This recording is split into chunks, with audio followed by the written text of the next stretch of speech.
Hello everyone. हाँ जी, हमारी unit continue चल रही थी force and laws of motion. Force and laws of motion.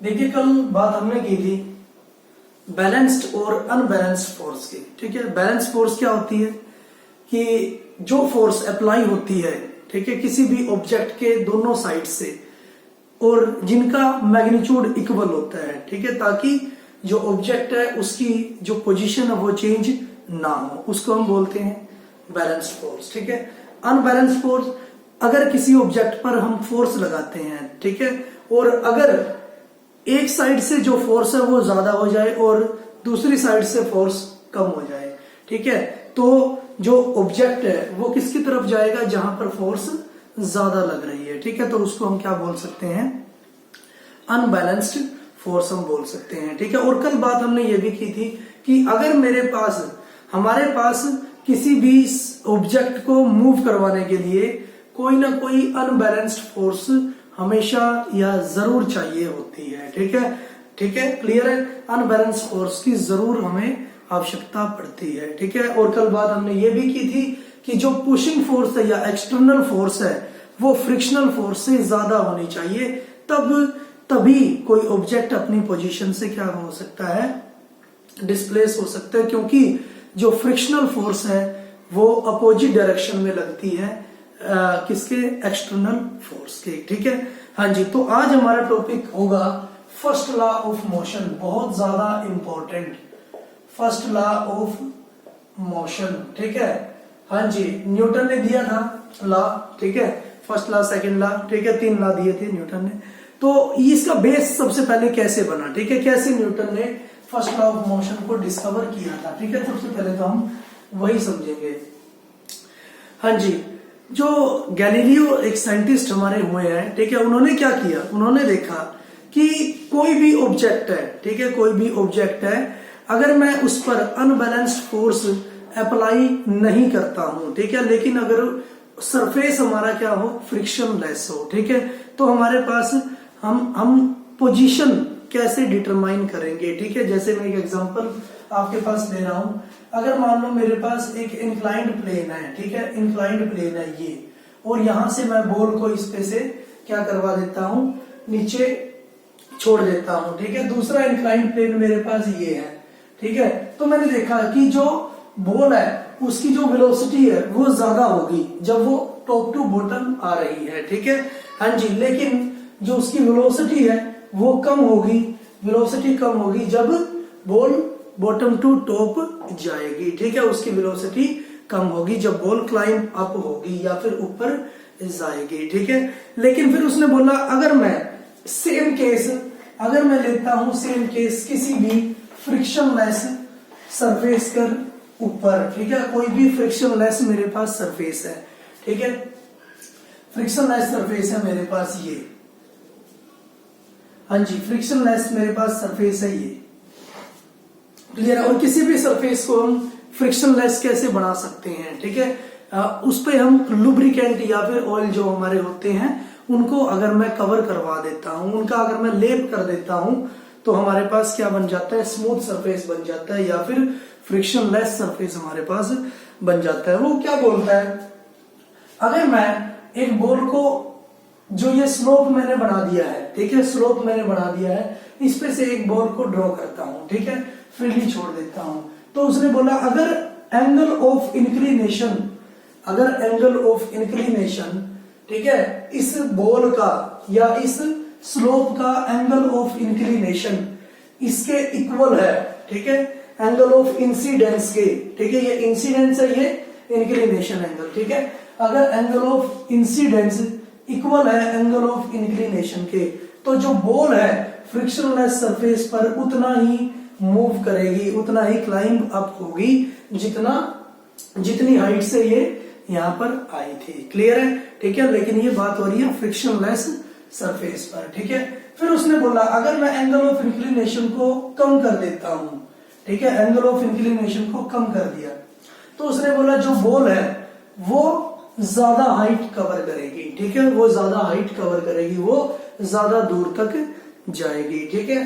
फिर उसने बोला अगर मैं एंगल ऑफ इंक्लिनेशन को और कम कर देता हूं, ठीक है, then the ball will cover more further height, ठीक है, और भी ज्यादा हाइट को कवर करेगी। फिर उसने बोला अगर मैं एक हॉरिजेंटल सरफेस ले लेता हूं, अगर मैं एक हॉरिजेंटल सरफेस ले लेता हूं तो बॉल क्या करेगी, अब भी फर्दर मूव करेगी, ठीक है, अब भी ज्यादा मूव करेगी, ठीक है। हाँ जी, तो इसका मतलब हम बोल सकते हैं, इसका मतलब हम बोल सकते हैं, हमने कंक्लूजन क्या निकाला है, the force is required to change the motion of the ball but no net force is needed to sustain the uniform motion of the marble. तो उसने बोला कि कोई ना कोई हमें अनबैलेंस फोर्स चाहिए, अनबैलेंस फोर्स चाहिए उसकी मोशन को कीप अप करने के लिए, ठीक है, उसकी मोशन को मेंटेन करने के लिए, ठीक है।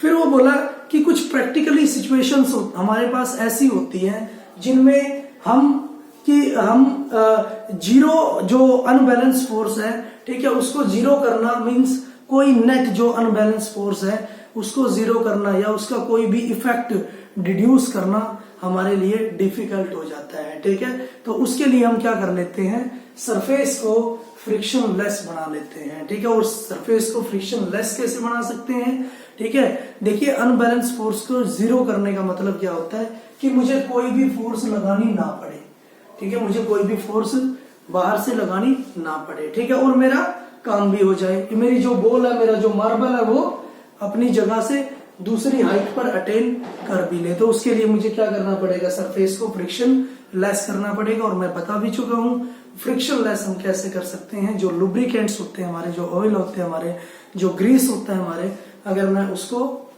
उस पर कवर अप करवा देता हूं तो, ठीक है। हाँ जी, फिर हमारे पास साइंटिस्ट आए न्यूटन। न्यूटन ने जो गैलीलियो की हाइपोथेसिस थी, ठीक है, गैलीलियो की हाइपोथेसिस थी अनबैलेंस्ड फोर्स का, जो उसने एग्जांपल्स उसने दिए थे, ठीक है, कि किसी भी फोर्स को, किसी भी मोशन को कवर करने के लिए, पोजीशन को ऑब्जेक्ट की चेंज करने के लिए हमें अनबैलेंस फोर्स की जरूरत पड़ती है।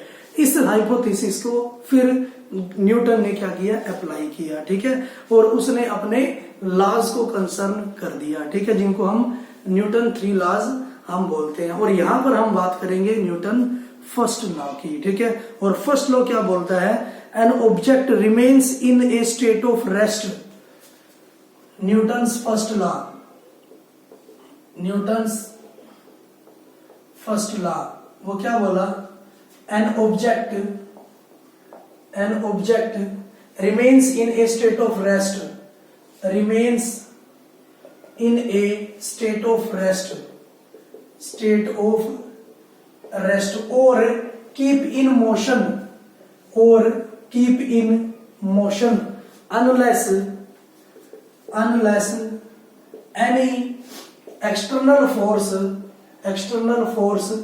is applied on the object। क्या बोल रहा वो कि कोई भी ऑब्जेक्ट रेस्ट में रहेगा या फिर अगर वो मोशन कर रहा है अपनी मोशन में रहेगा जब तक कोई एक्सटर्नल फोर्स उस पर अप्लाई नहीं होती, ठीक है। मींस अगर मैं खड़ा हूं, कोई मुझे एक्सटर्नल फोर्स अप्लाई नहीं करेगा, तब तक मैं क्या करूंगा, खड़ा ही रहूंगा, ठीक है। हाँ जी, अगर मैं किसी भी स्पीड में चल रहा हूं, किसी भी मोशन में चल रहा हूं, अगर कोई मुझे एक्सटर्नल फोर्स मेरे पे अप्लाई करेगा, मुझे जोर से धक्का मार देगा, ठीक है, तो मैं अपनी वेलोसिटी को, अपनी स्पीड को क्या करूंगा, बढ़ा पाऊंगा, ठीक है। तो उसने ये बोला कि जब तक एक्सटर्नल फोर्स अप्लाई नहीं होती ऑब्जेक्ट पर, तब तक कोई भी ऑब्जेक्ट है या तो सेम मोशन में रहेगा या फिर वो रेस्ट में ही रहेगा। क्लियर है। और इस लॉ को हम क्या बोलते हैं, लॉ ऑफ इनर्शिया, ठीक है, law of inertia, law of inertia. Clear है, ठीक है। इनर्शिया क्या होता है कि कोई भी ऑब्जेक्ट रेस्ट में रहेगा या फिर मोशन में रहेगा जब तक हम उसमें कोई भी फोर्स अप्लाई नहीं कर सकते, ठीक है। तो फर्स्ट लॉ को हम क्या बोल सकते हैं, लॉ ऑफ इनर्शिया भी बोल सकते हैं, ठीक है। इसके कुछ एग्जांपल्स भी हमारे पास डेली लाइफ में जो ये हमारे पास यूज होते हैं, जैसे हाँ जी, जैसे हम क्या करते हैं, कोई भी गाड़ी में हम जाते हैं, ठीक है, गाड़ी में जाते हैं, हाँ जी, हम क्या करते हैं, कार में जा रहे हैं, तो हम कार के एकदम सडनली हम ब्रेक अप्लाई कर देते हैं, ठीक है। अगर हम ब्रेक अप्लाई करते हैं तो हम क्या करते हैं, आगे की तरफ झुकते हैं, ठीक है, आगे की तरफ झुकते हैं। वो भी क्या है, वो भी क्यों होता है, बिकॉज ऑफ इनर्शिया, ठीक है, इनर्शिया के कारण हमारे ऐसा होता है, ठीक है। हाँ जी, इनर्शिया के कारण कैसे होता है, जब भी ब्रेक को हम अप्लाई करते हैं कार स्लो हो जाती है, लेकिन हमारी जो बॉडी है वो सेम उसी स्पीड में मेंटेन रहती है। कार तो क्या हो जाएगी, स्लो हो जाएगी या बंद हो जाएगी, लेकिन हमारी बॉडी तब तक सेम मोशन में अप्लाई, सेम मोशन में ही एग्जिस्ट करती है, जिसकी वजह से हमें क्या होता है, एक शॉक, ठीक है, लगता है फॉरवर्डली, जिसकी वजह से हम आगे की तरफ झुकते हैं, ठीक है। और उससे बचने के लिए, उससे हमारे पास कहीं इंजरी भी हो सकती है, उससे बचने के लिए हम क्या कर सकते हैं, सीट बेल्ट का यूज करते हैं, ठीक है। सीट बेल्ट क्या करती है, हमारी जो मोशन है, हमारी जो बॉडी है, ठीक है, वो क्या है, कॉन्टिन्यूसली मोशन में रहती है, और उसको क्या करती है, स्लो कर देती है, ठीक है। उस मोशन को धीरे धीरे रेस्ट में लाने की कोशिश करते हैं, और इसीलिए हम सीट बेल्ट का यूज करते हैं, ठीक है। हाँ जी, एक और अगर हमारे पास एप्लीकेशन हम डिस्कस करना चाहें, जब भी हम बस में बैठे होते हैं, ठीक है, या खड़े होते हैं, तो हम क्या करते हैं, एकदम से जब बस चलती है तो हम पीछे की तरफ मूव करते हैं, बैकवर्डली मूव करते हैं, ठीक है। ऐसा क्यों होता है, क्योंकि जो बस है वो पहले क्या थी, रेस्ट में थी, ठीक है, और हमारे फीट भी पहले क्या थे, रेस्ट में, हमारी बॉडी भी रेस्ट में थी। लेकिन जब बस एकदम से चलती है, हमारी जो पोजीशन है, हमारी जो पोजीशन है वो चेंज होती है, ठीक है। बस रेस्ट से मोशन में आती है, उसकी साथ साथ हमारे जो फीट है, हमारे जो पैर है, वो भी मोशन में आ जाते हैं, लेकिन हमारी जो बॉडी है या अपर पार्ट है बॉडी का, वो रेस्ट में ही रहता है, ठीक है। हमारे जो फीट है या फिर जो बस है वो एकदम से कंटिन्यू मोशन में आ जाती है, लेकिन जो हमारा अपर पार्ट है वो कहाँ, वो एग्जिस्ट करता है किसमें, रेस्ट में ही, और इसी वजह से हमें बैकवर्डली क्या शॉक लगता है, धक्का लगता है, क्लियर है। और इसको भी हम रीजन बोलेंगे ड्यू टू मोशन, ठीक है, ड्यू टू इनर्शिया, क्लियर है, और due to first law of motion, ठीक है। तो इसी तरह से हम और भी ज्यादा एग्जांपल्स इसके करते रहेंगे, क्लियर है। तो आज के लिए हम इतना ही पढ़ेंगे, तब तक आपको बहुत ही अच्छे से डिस्कस आपको करना है इनर्शिया के बारे में, ठीक है, लॉ ऑफ मोशन या फर्स्ट लॉ ऑफ मोशन और इनर्शिया के बारे में, ठीक है। Thank you for cooperation.